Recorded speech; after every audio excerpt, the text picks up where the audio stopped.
Negócio desse no mundo inteiro. Outra coisa, você chega no hospital, morre do corona. Olá, queridos irmãos. Paz e graça da parte de Deus vos sejam multiplicadas. Muito boa tarde. E encerramos uma live agora com o pastor Carlos Azeredo, de São Leopoldo, Rio Grande do Sul, gaúcho de primeira linha. E agora não deu para terminar a live, um assunto tão gostoso sobre a vinda de Jesus. E agora estamos aqui esperando o nosso querido irmão, pastor Corovai. Corovai, olha o nome dele. Pastor auxiliar da Assembleia de Deus em Campo Grande, no Mato Grosso do Sul. Vamos ter uma live com ele e vamos agora falarmos das grandezas de Deus, dos sinais da volta de Cristo, né, dos fundamentos doutrinários da nossa fé cristã e das coisas relacionadas com o plano de Deus para nós que servimos ao Senhor, nós que adoramos a Deus e nós que esperamos Jesus voltar a qualquer momento. Então, essa pandemia que está graçando a humanidade, trazendo tanto trauma nas pessoas, nós encontramos um bálsamo, encontramos um lenitivo em Jesus Cristo e na sua palavra. Nós não somos como os demais homens que não têm esperança. Eu quero enviar saudações para todos os irmãos em Campo Grande, para a igreja do meu colega pastor Dionísio, né? Saudação fraterna para ele e para todos aqueles que fazem parte dessa linda e abençoada igreja. Estou esperando o pastor Corovai para nós começarmos aqui o nosso bate-papo, né, sobre as coisas de Deus, sobre sinais que estão acontecendo. Hoje eu extraí 5 sinais extraordinários da vinda de Jesus. Eu quero pautar minha palavra hoje à tarde com o pastor Corovai dentro desses 5 sinais que eu considero chaves, né? Eu considero sinais bem interessantes, né? Relacionados com a volta de Cristo, né? E a nossa reunião com Ele nos ares. Eu quero agradecer já aos irmãos que estão entrando. Eu gostaria que vocês compartilhassem a nossa live e gostaria de dizer a vocês que nós elaboramos um curso agora de escatologia bíblica com 35 aulas. Nossa plataforma de hoje para amanhã, eu creio que ela já estará em pleno desenvolvimento aí para os irmãos se matricularem, fazer este curso online de escatologia bíblica. São 35 aulas desvendando os mistérios do Apocalipse. Tudo aquilo que o Espírito Santo nos revelara, dentro simetricamente de um contexto voltado para a erudição da palavra, nós esboçamos ele. Corovai. Glória a Deus, já aceitamos a sua solicitação. E agora vamos já começar esta aula interessante sobre, olha aí, esse aí é o Corovai Falcão, o homem de Deus. Paz do Mestre Jesus, reverendo. Paz do Senhor, reverendo. Como é que vai? Tudo bom? Estou bem, graças a Deus. Saudar os amados irmãos, os internautas que estão acompanhando a gente aí nessa live aí, abençoada e abençoadora. O Senhor, uma sumidade, obrigado pela honra, obrigado pela consideração de aceitar o meu convite, de nós estarmos interagindo aqui neste período da igreja, nessa nova formatação, que aprove a Deus nós vivermos nessa geração, e por causa dessa pandemia nós estamos desse jeito, falando das coisas de Deus, das coisas eternas. Eu sou grato pela essa rica oportunidade de poder estar falando com o senhor aqui. Muito obrigado, pastor Corovai, muito obrigado. Ontem nós conversamos bastante, quase 1 hora com o pastor Dionísio. Foi muito bom, foi muito proveitoso. E estamos aqui. Pastor Dionísio. Terminamos uma live agora de uma às 2 com o pastor Carlos Azeredo, presidente da Assembleia de Deus em São Leopoldo, no Rio Grande do Sul. E já estamos com você nesta live. E estamos às suas ordens, pastor Corovai. para as suas considerações. Reverendo, Sim. a gente nos propôs a falar acerca de um assunto muito peculiar para os dias atuais.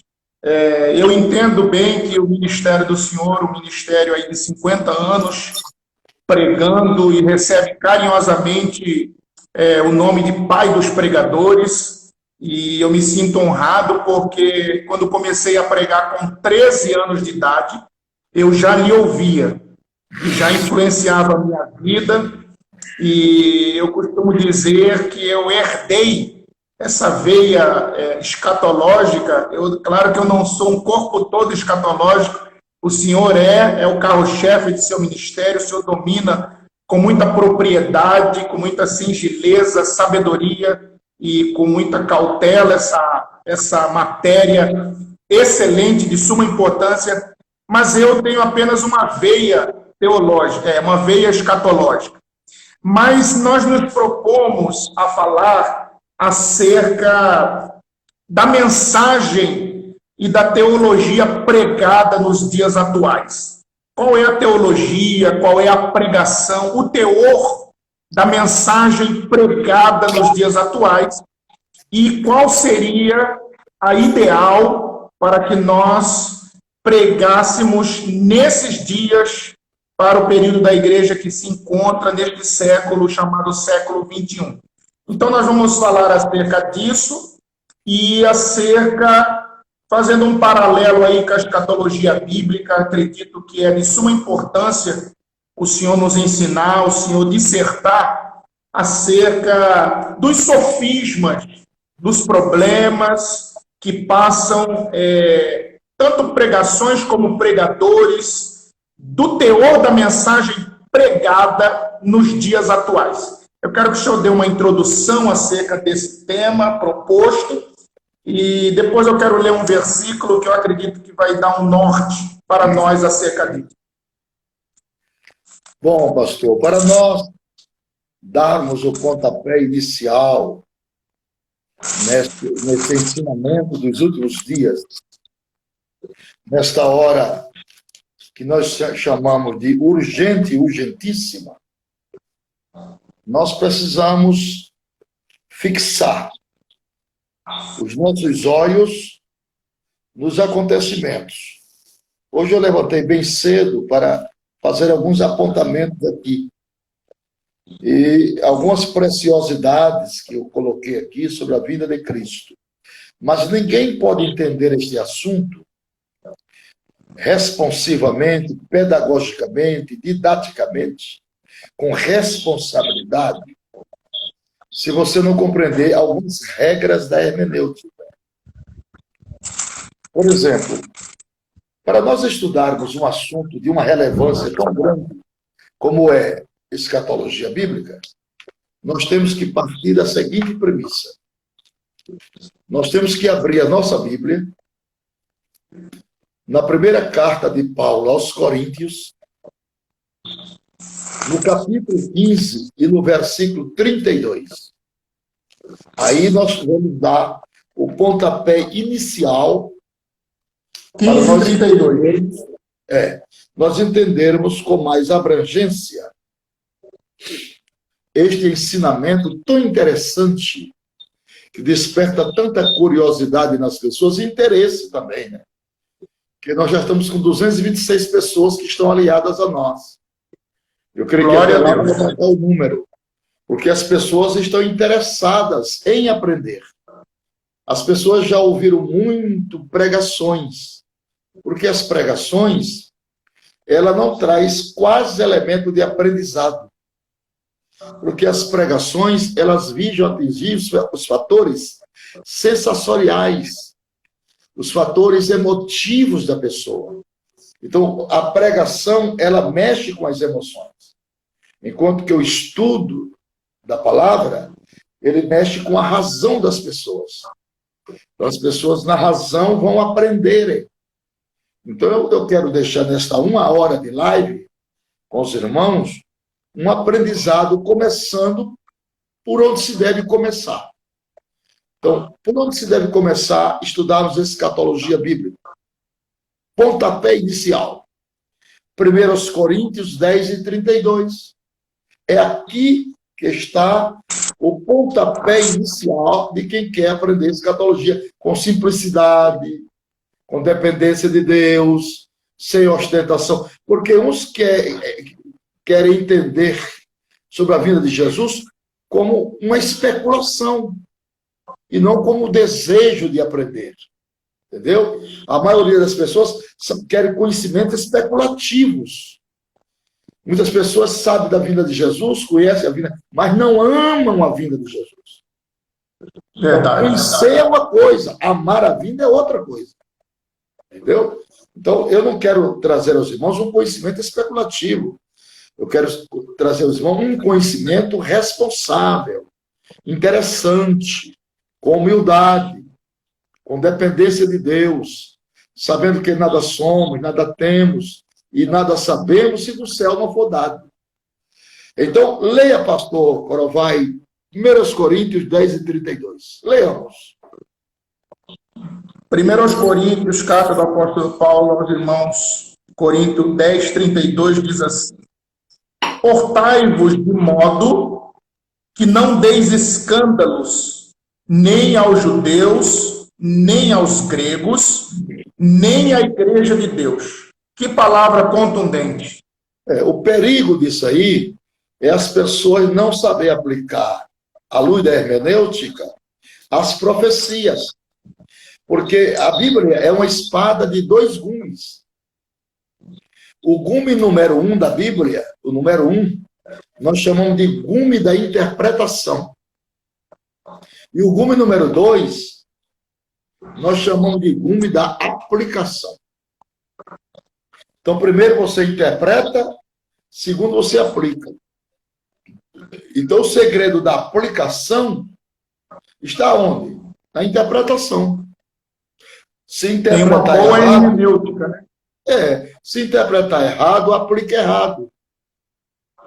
Então, você tem que conhecer essa divisão dispensacional da humanidade, pelas quais Deus agrega os três grupos, que são judeus, que são gentios e que são igreja. Os judeus estão consolidados, que são os descendentes de Abraão, os descendentes de Isaac e os descendentes de Jacó. Eles são chamados de hebreus, Israel, filho de Israel, ou israelitas. E quem são os gentios? É o segundo grupo. São os não-judeus. Como é que eles são chamados nas Escrituras? Eles são chamados de nações, gregos ou estrangeiro. E a igreja? Terceiro grupo. A igreja é composta de dois grupos, judeus e gentios. Judeus porque tem judeus messiânicos, judeus e gentios convertidos a Cristo. São Paulo nos informa que Deus de dois povos fez um, quebrando a parede da separação. Agora, tanto judeus como gentios terão acesso a Deus pelo mesmo Espírito. Todos podem ser salvos em Cristo. É só abrir o coração para receber a mensagem do Evangelho. Então, é aí... Agora eu tenho uma pergunta. Eu tenho uma pergunta para o senhor em meio a esse pontapé inicial. É importante ressaltar aí para os irmãos que nos acompanham qual é a importância da teologia que nós cremos, que nós vivemos e que nós pregamos. Porque se for uma teologia deturpada, se for uma teologia mal interpretada, como o senhor frisou aí, causará sérios danos como veneno numa panela, não é isso?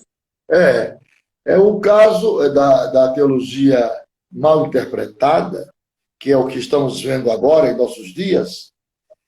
Nós temos aqui a vinda de Jesus, ela será precedida por 5 coisas interessantes. Se você tiver uma caneta aí do outro lado, nota. Primeiro, ela vem com apostasia. Depois, ela vem com a multiplicação de religiões e práticas demoníacas. Depois, ela vem com indiferentismo espiritual. Depois, ela vem com guerras. E depois, ela vem com a restauração nacional e política de Israel. Então, estes são os sinais que estão precedendo a volta de Cristo.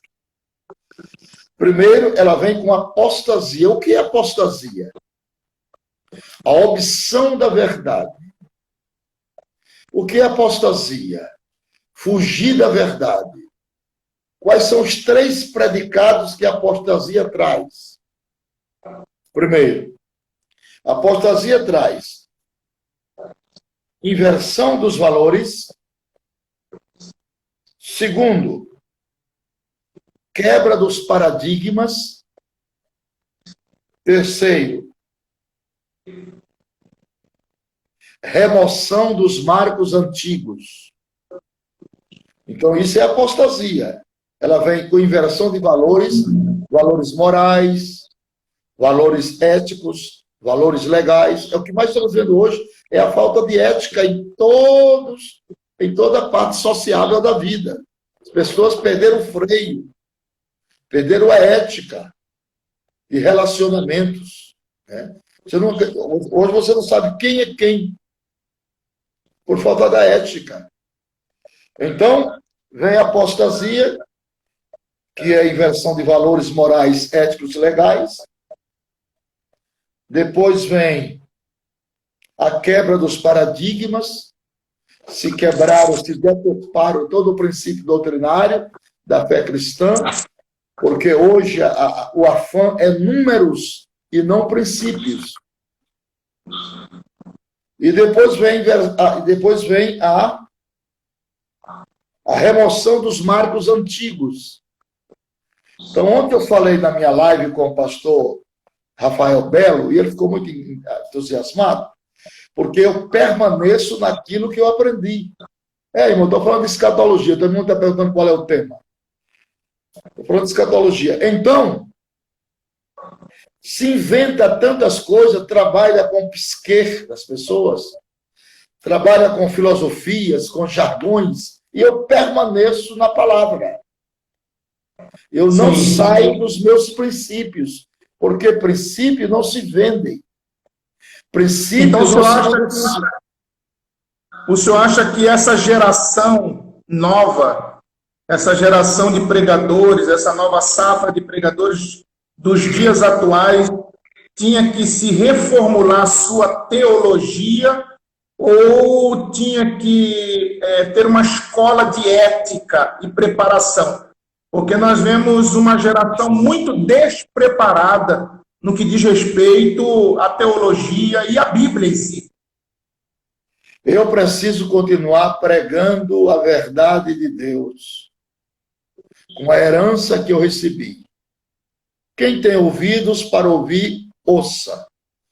Eu não vou mudar o mundo, mas eu tenho a obrigação de, dentro da minha faixa, fazer a minha parte. Eu tenho a obrigação de não adulterar a palavra de Deus.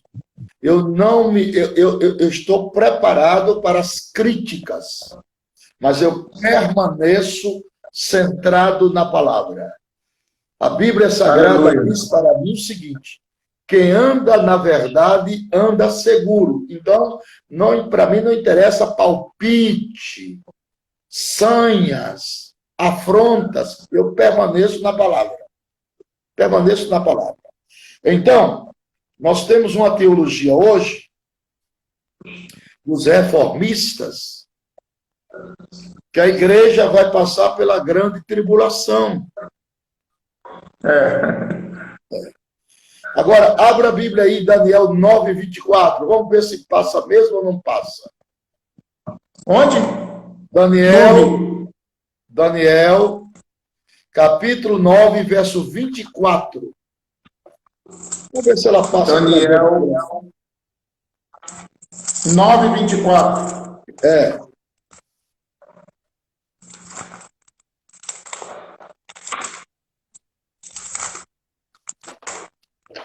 A verdade é que, no que diz respeito a essa teologia reformada, enquanto eu abro aqui, a escatologia deles é muito defasada, não é isso, pastor? Continue pregando a verdade e a verdade liberta os homens. Vamos lá. Vamos ler aqui. 9:24. Vá. Diz assim: 70 semanas estão determinadas sobre o teu povo e sobre a tua santa cidade. Peraí, sobre o teu povo, sobre a tua santa cidade. Tem nada a ver com igreja isso aí. Tem nada a ver com igreja isso aí.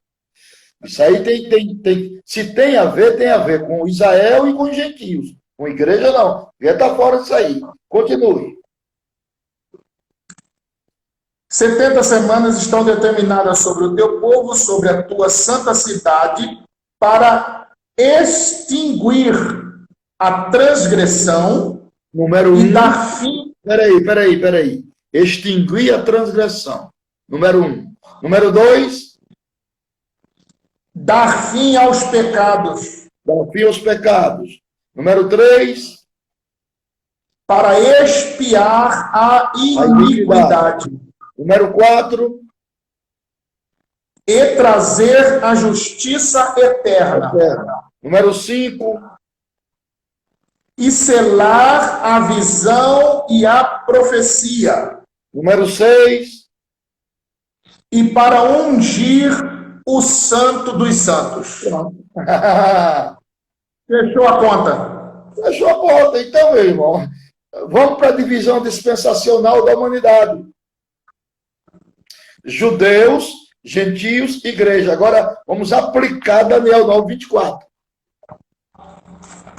Se você interpretar e aplicar para a igreja, está errado.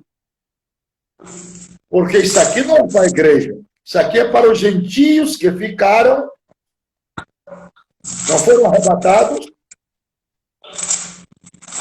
e para os judeus que em tempo hábil não reconheceram Jesus como seu Messias. E essa grande tribulação aqui é para essas 6 coisas: cessar a transgressão deles, dar fim aos pecados, expiar a iniquidade deles, trazer a justiça eterna, selar a visão e a profecia e ungir o santo dos santos. Porque o terceiro templo será erigido em períodos dramáticos.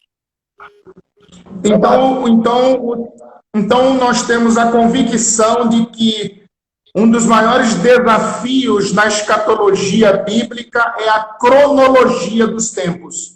Não é isto? Perfeitamente. Então você tem que reduzir a escatologia passo a passo, como eu gravei agora 35 aulas de escatologia.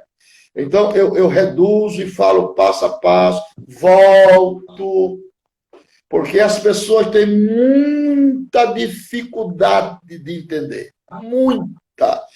É tanta pergunta que... Mas eles perguntam porque querem saber. Eles querem saber. Porque essa matéria, ela saiu de pauta por muitos anos no Brasil. Verdade. E entrou a pseudo-doutrina da prosperidade, o evangelho triunfalista, entendeu? Então, essa daí saiu. Então, eu sou um ensinador. A minha obrigação é ensinar. Eu não discuto Bíblia com ninguém. Eu não debato Bíblia com ninguém. Eu ensino. Nunca o senhor vai me ver eu debatendo Bíblia. Em nenhum lugar. Não vem aqui para debater. Não, irmão, debato com outras pessoas. Não debato, não. Eu não polemizo a palavra. Se você quiser receber o ensino, eu te ensino. Agora, só recebe o ensino quem é humilde e quem é sábio. Por isso que Provérbio 9:9 diz, dá instrução ao sábio. Tem pessoas que pensam que sábio não sabe nada. É menino de calça curta, mas não quer aprender, porque não é sábio. Agora eu tenho uma pergunta, reverendo, no que diz respeito a ensinar e aprender. Se alguém tem uma corrente teológica, escatológica diferente, o senhor permanece na do senhor e não tenta convencer alguém da corrente teológica de que os nossos pais nos ensinaram, não é isso? Não, eu permaneço pregando a palavra na sua essência e mostrando a sua interpretação. Essas correntes teológicas são forma de doutrina que vós fostes inteirado. Então, cada agremiação religiosa foi inteirada num parâmetro. O meu parâmetro é esse. É esse. Eu fui convencido pelos meus mestres que esse é o parâmetro. E eu permaneço no parâmetro que eu recebi. Aí vem os irmãos aí e colocam, mas eu creio que a igreja vai passar pela grande tribulação. Creia, irmão, continue crendo. Continue crendo. Eu estarei no tribunal de Cristo e nas bodas do Cordeiro. Eu não discuto com as pessoas sobre Bíblia. Eu ensino. Quer ouvir? Quer. Quer aprender? Quer. Então eu vou te ensinar. Quer discutir? Quer. Então procura outra pessoa para discussão. Comigo não. Agora o que o senhor nos ensine aqui, qual é o maior desafio em aprender a escatologia bíblica? O senhor acha, na minha singela e simples opinião, que é a ordem cronológica dos acontecimentos, dos fatos? Exemplo, volta de Jesus, grande tribulação, a igreja no tribunal de Cristo, bodas do Cordeiro, aí o domínio do anticristo, depois guerra de Gog e Magog, depois guerra do Armagedon, milênio. O senhor acha que o maior desafio é saber a ordem cronológica das coisas, ou o senhor acha que tem um outro desafio maior no que diz respeito à escatologia? Não, tudo relacionado com o futuro. Primeiro nós começamos com a morte, né? Porque a morte é futura, né? Então nós temos a cadeia cronológica é essa. Primeiro vem morte. Na segunda nós temos o estado intermediário dos mortos. Depois nós temos as ressurreições. Depois de morte, ressurreições, estado intermediário, aí sim. Aí nós temos o rapto da igreja, o arrebatamento da igreja. Depois do arrebatamento da igreja, segue-se nos ares o tribunal de Cristo e segue-se depois as bodas do Cordeiro. Na terra haverá 3 guerras. Primeira guerra, a batalha de Gog e Magog, que é no começo da... Porque existe a tribulação e a grande tribulação. Que é o segundo período. A tribulação é no primeiro período, dos 1.290 dias, 42 meses, 3 anos e meio. E a grande tribulação, aí é na segunda semana. Na última semana dos 3 anos e meio, último. Aí é a grande tribulação. Na primeira vem a batalha de Gog e Magog, porque Gog não é o nome de uma cidade. Gog é um príncipe. Gog é chefe de Meseque e de Tubal. Que ele vai organizar o exército de Rosh. Rosh é a Rússia, que está ao norte de Israel. Que virá com seus satélites confederados para saquear a cidade e tomar o despojo. Esta batalha, eles se matam um ao outro com espada. Aí surge o anticristo no palco para trazer a falsa paz. É o cavaleiro do cavalo branco de Apocalipse 6.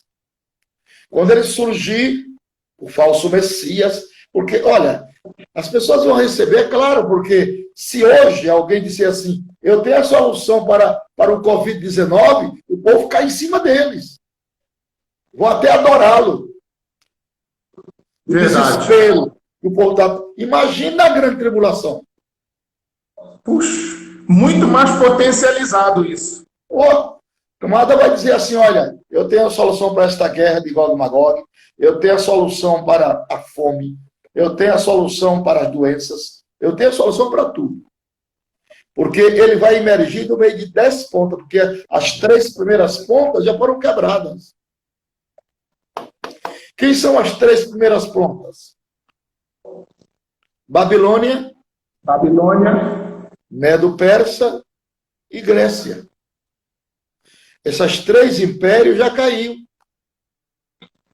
É o da estátua de Nabucodonosor no livro do profeta Daniel, não é isso? Agora o rei feroz de cara aponta direcionamento para o Império Romano, que nos fins dos dias será restaurado. Porque o diabo vai pegar o homem como sempre pegou na religiosidade. Então, o mundo está sendo preparado para receber uma super igreja, que será comandada pelo anticristo e pelo falso profeta. Porque Apocalipse 13 vai haver o quê? Um culto universal. Erige-se a imagem da besta do mar e da terra, político e religioso, e os povos dirão: ó, quem é semelhante a ti? Porque ela vai fazer sinais e prodígios. Mas sinais e prodígios de mentira. Porque o anticristo tem 2 características: cordeiro e dragão. Ele fala como cordeiro, mas seu intuito é de dragão. Então, na primeira semana, é uma falsa paz. Este homem é o nosso Messias. O guardador do túmulo de Davi, lá em Israel, já fez uma coroa toda de ouro para o Messias. Há 15 dias passados, reuniu 1 milhão de judeus, dizendo: Shalom Adonai, Shalom Adonai, Elion, Shalom Adonai, Adonai, Shalom. Então, eles acham que o Messias já existe. E eu creio que o falso Messias, o anticristo, já exista. Sua pessoa Agora, não se agora eu tenho um parêntese para uma pergunta. Na grande tribulação, infelizmente, terá os crentes que não foram fiel ao Senhor e ficaram. O senhor acha que esses crentes que ficaram, eles estarão nesta grande reunião de unificação da religião, ou você acha que eles estarão escondidos? É uma pergunta mais de especulação, né? A opinião do senhor, o que o senhor acha? Deus, a política de Deus é uma só: salvar o homem. É muito difícil Deus desistir de um homem. Muito difícil. A graça de Deus se ha manifestado, trazendo salvação a todos os homens e em todos os períodos da história. Desde as 8 alianças e as 7 dispensações. Então, o que é que Deus procura? O homem, o insignificante homem, mas que ele fez a sua imagem segundo a sua semelhança. Então, o que é que vai acontecer em Apocalipse 13? Como eu estava falando. Um culto universal promovido por uma grande e falsa igreja. Aí vem a mulher vestida de escarlate, de Apocalipse 17. Que é a falsa igreja. Os moradores da terra vão dar culto a essa ideologia religiosa. Só quem não vai dar culto, na minha compreensão, é aqueles crentes que conheceram o evangelho, mas não eram firmes. São as virgens loucas. É esse que eu estou perguntando. são aqueles rabiscos que ficaram pelo caminho na remoção dos molhos, na oferta a Deus da colheita. Esses rabiscos vão ouvir o segundo evangelho. Ouviram o primeiro da graça, não atentaram bem. Qual foi o pecado deles? Negligência. Tinham lampadinhas acesas, mas não tinham azeite. Então, ficaram. A porta fechou e eles... Agora, o anticristo levanta a imagem e exige um culto universal. Aí o povo diz, besta, quem é semelhante a ti? Quem pode fazer esses sinais que tu faz? Aí Apocalipse 14 entra em cena. 3 anjos traz na mão o evangelho eterno e gritam para os moradores: ei, atenção! Não adore a besta nem a sua imagem.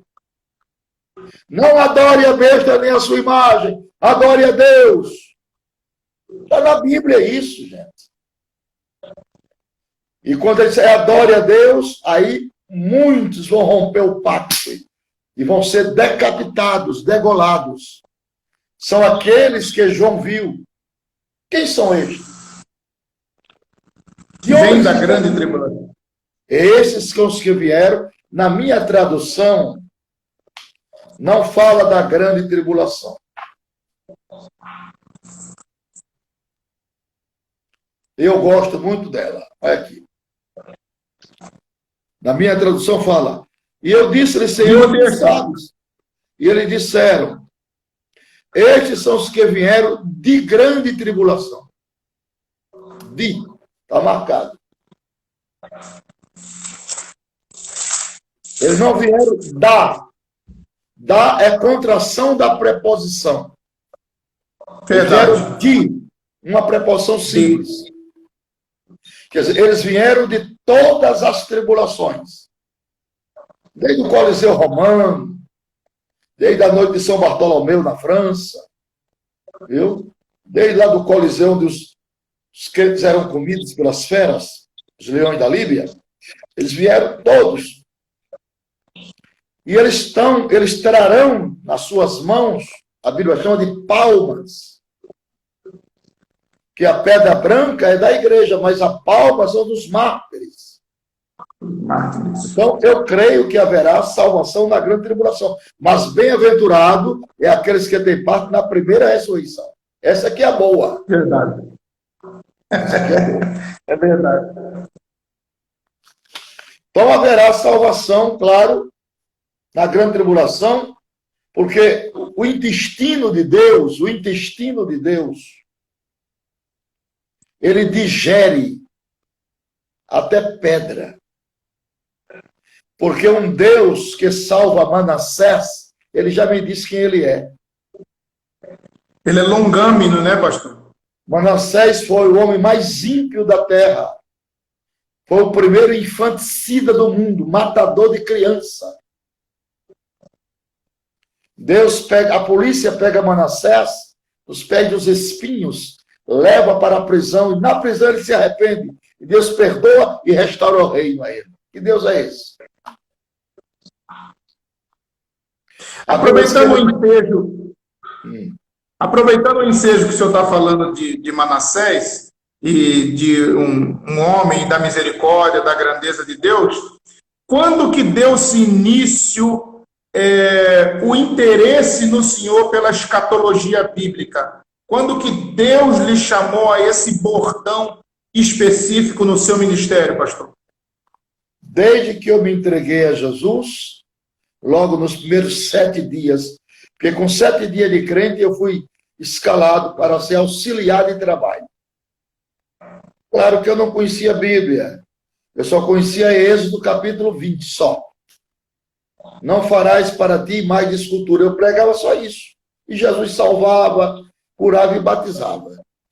Mas aí eu comecei a me interessar por escatologia, porque depois do 7º dia de crente, eu vi um diácono falando sobre a vinda de Jesus e aquilo me despertou muito interesse.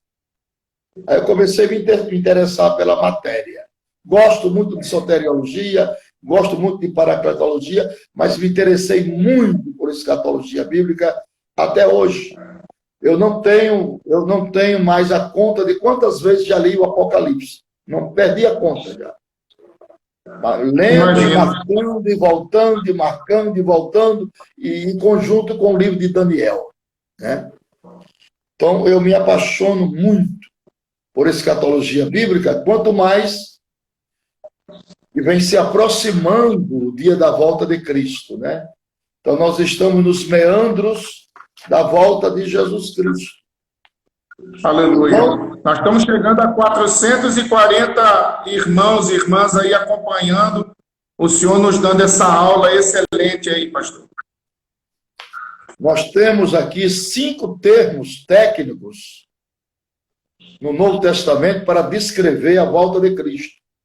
5 termos técnicos no grego. Nós temos primeiro o optomonai. Optomonai, em grego, quer dizer aparecer. A aparição de Cristo. É o que está escrito em Hebreus 9, 28. O segundo termo técnico em grego, nós temos erkomai. Quer dizer, vir. Que está em João 14, 3.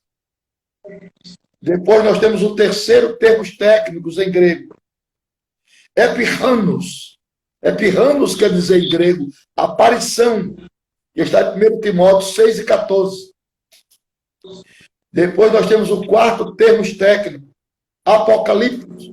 Apocalipse, que quer dizer revelação ou desvendamento, que está em 1 Coríntios 1 e 7. Depois nós temos a parousia, que é a presença, que é a vinda, que está em 2 Tessalonicenses 2 e 8. Então, nós temos esses termos técnicos que mostram com sobejada razão a volta de Cristo. A volta de Cristo, ela está inserida na Bíblia 2.878 vezes. 2.878 vezes. A Bíblia toda faz alusão à volta de Cristo. Mas no Novo Testamento nós temos 318 alusões à volta de Cristo. Então, se tivesse só João 14, 3, eu já estava satisfeito. Se fosse só tivesse essa expressão de João 14, 3, eu já estava satisfeito. Não se turbe o vosso coração, crede em Deus, crede também em mim, no caso do meu Pai há muitas moradas, se não for assim, eu vou teria dito, vou preparar lugar, e depois que eu fui virei outra vez e vos levarei. Já estaria satisfeito. Então, a volta de Jesus não é uma expressão produzida apenas pela mente dos cristãos. A volta de Jesus são anelos proféticos, inseridos na textualidade da palavra de Deus, né? Com os sinais que se seguem. Então, nos meus estudos e pesquisa, não está faltando mais nenhum sinal para Jesus voltar. O irmão Fábio Santos tem uma pergunta aqui. Alguns acham que não haverá tribulação por causa de Mateus 24, que era para aquela geração. A profecia tem 3 tempos. Mateus 24 tem 3 tempos. Ali tem profecias que já se cumpriram. Ali tem profecias que estão se cumprindo. E ali tem profecias que vão se cumprir. Então, são 3 tempos proféticos. Por exemplo, os 4 cavaleiros. É futuro, mas não está se cumprindo agora também? Nós não temos o embrião dos 4 cavaleiros agora? Temos. Você tem que estudar a Bíblia com a mente de Cristo, amigo. A Bíblia não se entende só pela razão, não. Se entende pelos olhos da alma. Você estudar a Bíblia por aqui, meu irmão, Isso aqui não é regra de 3 simples e composta, não. Isso aqui é o livro de Deus, ele revela segredos a quem ele quer. E a revelação depende do homem depender de Deus. Quanto mais você mergulha na oração, mais a revelação fica clara. A Bíblia é um livro, eu vou dizer até ilógico, paradoxal, a razão do homem. Apocalipse 6, falsa paz, guerra, fome e morte. Está tudo acontecendo hoje. 3 tempos proféticos cumprindo-se e cumprir-se-ão. Por isso que a Bíblia, Jesus é o mesmo ontem, hoje e eternamente. A Bíblia não é superada. Entender a Bíblia pela mente é entender matemática. A Bíblia é o livro da alma. As minhas palavras são espírito e vida.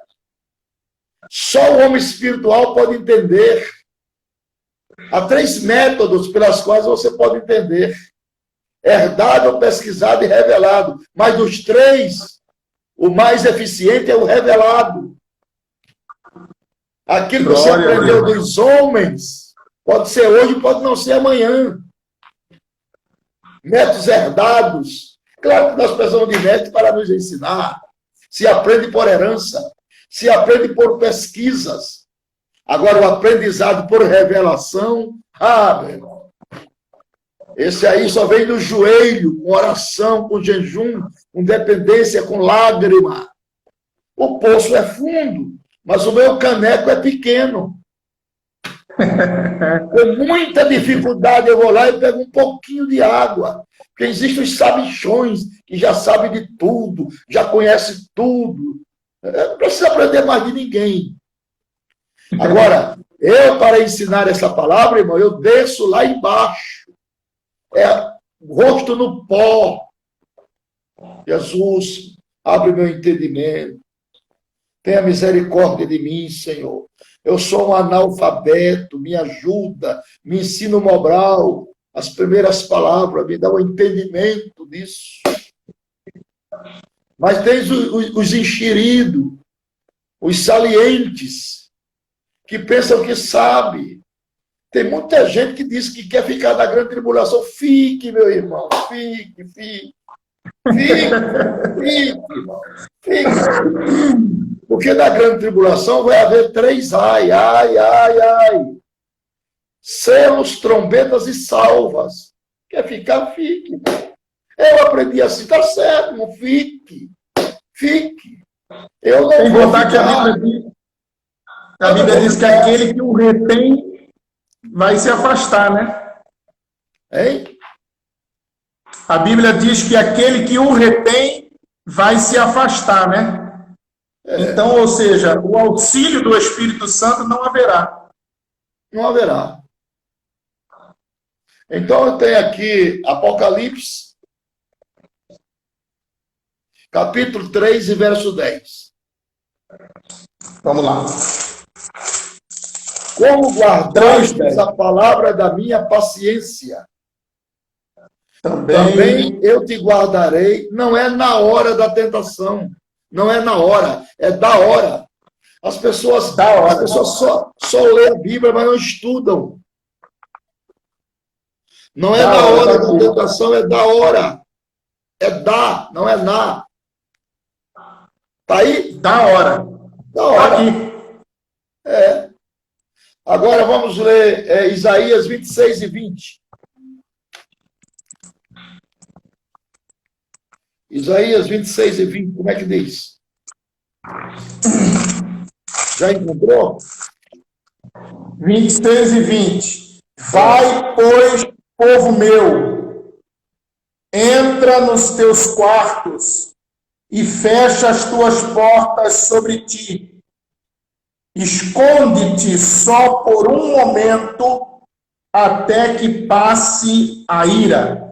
Toda vez que você vê a palavra ira na Bíblia, se reporta a grande tribulação.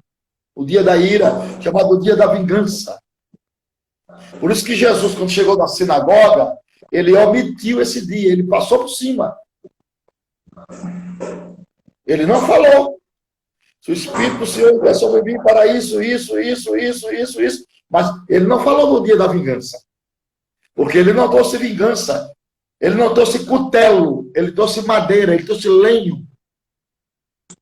Mas a Bíblia diz que ele virá na segunda vinda dele agora para tomar vingança contra os rebeldes e para aqueles que não obedecem o Evangelho, os quais por castigo padecerão eterna perdição ante a sua face e a glória do seu poder, quando vier para tomar vingança. Agora, 1 Tessalonicenses, capítulo 1, versículo 10.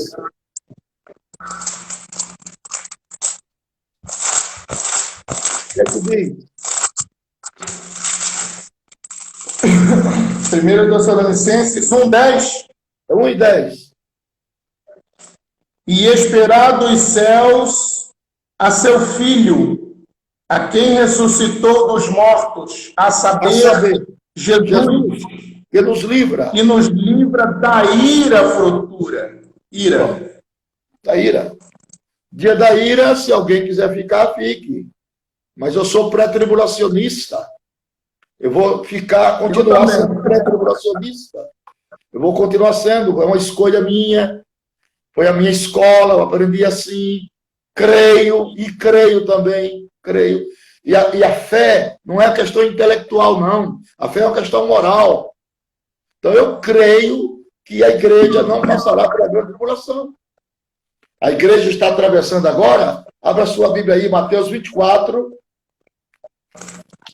Mateus 24, versículo de número 7. Pronto. Mateus 24, 7 diz assim: Porquanto se levantará nação contra nação, e reino contra reino, e haverá fomes, e pestes, e terremotos em vários lugares. 8. Mas todas estas coisas são o princípio das dores. Pronto. Então, nós estamos vivendo as últimas contrações. As últimas contrações. Estamos chegando no final dessa dispensação de Deus com a humanidade. Essa é as últimas contrações da grávida. Porque pela ciência, uma mulher grávida ela pode sentir até de 60 a 100 contrações. Então, essas contrações são sinais que vão se elucidando a cada dia. Porque a escatologia ela não é estática, ela é dinâmica. Um acontecimento vai dando lugar a outro acontecimento. Então, nós estamos nos meandros da volta de Jesus. Esses sinais, desde 1331, que vem com a peste bubônica, que é a peste negra. Morreram 600 milhões de pessoas. Febre amarela, gripe espanhola, febre tifoide, varíola, sarampo, tuberculose, AIDS e agora coronavírus. Então são pestes, não é peste, é pestes. Está no plural. Plural. Que se sucedem na terra como princípio de dores. É a mulher grávida que vai para o deserto de Apocalipse 12, que é o maior sinal, é a figueira brotando. Aquela mulher aponta direcionamento, não é para a Argentina nem para a igreja, é para Israel. A mulher já saiu do deserto, já está lá esperando o Messias. Claro que eles vão se equivocar e receber o falso Messias, que é o anticristo. Seu espírito já está na terra. Falsas doutrinas, ecumenismo, imoralidade, controle econômico, político dos povos, guerra à família, guerra à palavra de Deus. Ele vai exercer controles, vai controlar a área política, a área econômica, vai controlar o futuro Império Romano restaurado, vai controlar a mente dos homens para todos admirarem, vai controlar cada indivíduo através da sua marca e vai controlar os exércitos para levar a batalha de Armagedon. Então, tudo agora, isso... reverendo, nos fala um pouco da pessoa desse indivíduo, desse Nico, porque eu vi alguém postando por aí que nesse período de coronavírus, de confinamento, não seria necessário ficar falando do anticristo, mas sim de Cristo. E eu discordo particularmente dessa opinião, e eu vejo sim a grande necessidade de falarmos da Bíblia em sua totalidade. Então, diante dessa... São doutrinas, perdoa essas pessoas, irmão. O problema é o seguinte, irmão. Eu servi o exército como oficial. Ninguém vai a uma guerra sem primeiro conhecer seu inimigo, irmão. Isso é estratégia de guerra espiritual. Você tem que conhecer ele todinho, conhecer suas estratégias, seus planos, por onde é que ele ataca, qual é o ponto forte, qual é o ponto fraco, para poder ir. Eu fiz muito exercício de guerrilhas. Então, você tem que conhecer melhor seu inimigo para você ver como é que você vai entrar, como é que você vai atacar. Então, isso é uma batalha espiritual, isso é mundo espiritual que existe. O diabo existe. Verdade. O inferno existe. Jesus falou 157 vezes do inferno. Então, você tem que conhecer fundamentos doutrinários da fé cristã. Claro que seu alvo é Cristo. Seu anelo é Cristo, sua esperança é Cristo, seu foco é Cristo, sua mensagem é Cristo, mas tem as perpendiculares, tem o paralelismo da verdade, que estão contextualizadas nas Escrituras, para o povo saber se defender do inimigo. Então tem que haver ensinadores, ministrantes, porque até agora é só pregadores que trabalham com emoção. Então precisamos de ensinadores que trabalhem com a razão, para ensinar o povo que o povo é destruído, porque falta conhecimento. É como animal de carroça, só vê uma coisa, não conhece os horizontes. Tem que tirar isso aqui para conhecer os horizontes. As verdades são paralelas. Ninguém pode pegar uma verdade e formar uma doutrina. Tem que conhecer o paralelismo da verdade. Por que paralelismo? Porque quando Jesus ensinava, ele dizia em verdade e em verdade. Por que ele dizia em verdade e em verdade? Porque perante as leis, o testemunho de dois é verdadeiro. Por isso que Deus mandou 2 anjos para tirar uma pedra. Um só tirava a pedra. Porque um anjo só não matou 185 mil soldados. Por que Deus manda 2 para tirar uma pedra? Porque o testemunho de 2 é verdadeiro. Então essas pessoas igual as duas testemunhas. As duas testemunhas. As pessoas precisam conhecer o paralelismo da verdade. Por isso que tem Velho e Novo Testamento. Um completa o outro. Que Deus abençoe vocês. Muito obrigado, meu amigo, por entrarmos nesta live conosco. Já estamos encerrando, viu? Estamos encerrando. Amém. Que Deus abençoe. 1 hora já, eles vão tirar a gente. Muito obrigado. Deus te abençoe e te guarde. Reverendo, muito obrigado. Deus abençoe. De suma importância, printa aí e manda para mim. A paz do Senhor. Aprendi bastante. Deus abençoe. Obrigado. Amém.